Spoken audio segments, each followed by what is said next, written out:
নিবন্ধন পাওয়ার পর নির্বাচনে জয়ী হয়ে আগামী সরকার গঠনের আশাবাদী জাতীয় নাগরিক পার্টি এনসিপি। দলটির মুখ্য সমন্বয়ক নাসিরউদ্দিন পাটোয়ারী বলেন, আগামী সংসদে 400 আসনের মধ্যে 300টিতে তারা জয়ী হবেন বলে আশাবাদী। বিকেলে নির্বাচন কমিশনে দলের নিবন্ধন আবেদন জমা দিয়ে সাংবাদিকদের এসব তথ্য জানান এই এনসিপি নেতা।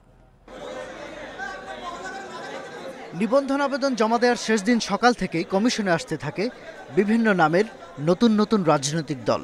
যথারীতি জমা দেয় নিজ নিজ দলের নিবন্ধন আবেদন। সব দলের প্রতিনিধিরাই দাবি করেছেন, নিবন্ধন বিধিমালার সব শর্ত তারা পূরণ করেছেন। বিধিমালায় যেসব শর্তের কথা বলা হয়েছে সেই সকল শর্ত প্রতিপালন করেই আমরা আবেদনপত্র জমা দিয়েছি। যতটুকু চাহিদা আছে তার চেয়ে তো অনেক বেশি আমরা সদস্য, কর্মী, আমাদের কমিটি, আমাদের অফিস যা যা রিকোয়ারমেন্ট সব করতে সক্ষম হয়েছি। বিকেল 4টার দিকে আবেদন জমা দিতে কমিশনে আসে জাতীয় নাগরিক পার্টির একটি প্রতিনিধি দল। নির্ধারিত শাখায় আবেদন জমা দেয় তারা। প্রতীক হিসেবে শাপলা বরাদ্দ পেতে আগ্রহী দলটির রাজনৈতিক সম্ভাবনা নিয়ে কথা বলেন মুখ্য সমন্বয়ক।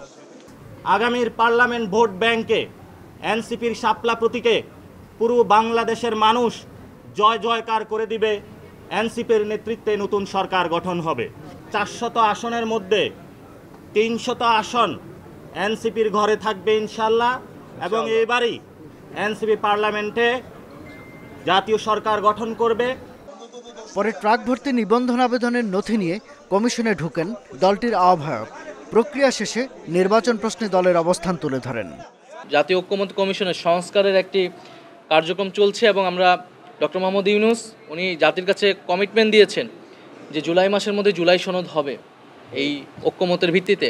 ফলে আমাদের কাছে এখনও প্রধান প্রায়োরিটি হচ্ছে কিন্তু সংস্কার। ফলে সংস্কারের উপর নির্ভর করেই নির্বাচনের বিষয়ে আমরা আসলে সিদ্ধান্ত নিব।